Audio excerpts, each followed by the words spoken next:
అహింస ధర్మ సంస్థాపన కొరకు దేశవ్యాప్తంగా పిరమిడ్ ధ్యాన సొసైటీ ఆధ్వర్యంలో శాకాహార అవగాహన ర్యాలీలు పెద్ద ఎత్తున ఏర్పాటు చేస్తున్నామని పిరమిడ్ సొసైటీ ట్రస్ట్ ప్రధాన కార్యదర్శి ఎం శివప్రసాద్ చెప్పారు.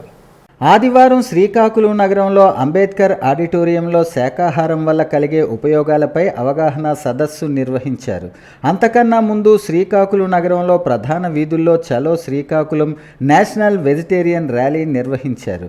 ఈ సందర్భంగా పిరమిడ్ సొసైటీ ప్రధాన కార్యదర్శి ఎం శివప్రసాద్ మీడియాతో మాట్లాడుతూ, శరీరానికి మూలాధారం నీరు, ఆహారం అని ఈ రెండు సమపాలలో తీసుకుని ప్రశాంతంగా జీవనం సాగించడానికి ప్రతి ఒక్కరూ ప్రయత్నం చేయాలని అన్నారు.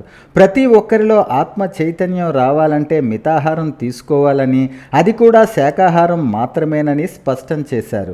మూగ జీవులను చంపకు, అలా చంపిన అమాయక జీవి మాంసాన్ని తినకు అంటూ నినాదాలు చేస్తూ ర్యాలీ సాగింది.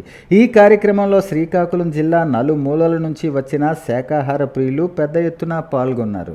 మనసుకు మూలాధారం ఆత్మ, అందుకోసం ధ్యానం.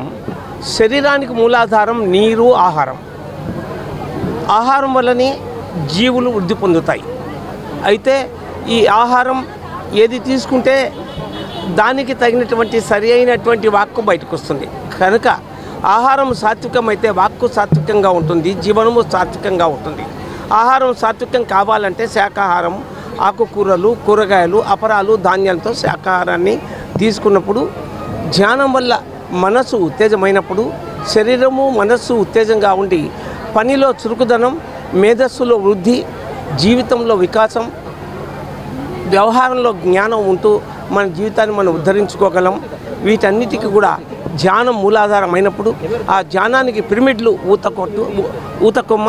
అందుకని బ్రహ్మర్షి పితామహ పత్రిజీ ధ్యానం, శాకాహారం, పిరమిడ్ శక్తి, ఆధ్యాత్మిక పరిపాలన అనే 4 అంశాలని ఉపయోగించి దాదాపు 5 కోట్ల మంది జీవనాన్ని ఉత్తమ స్థితిలో తీర్చిదిద్దారు.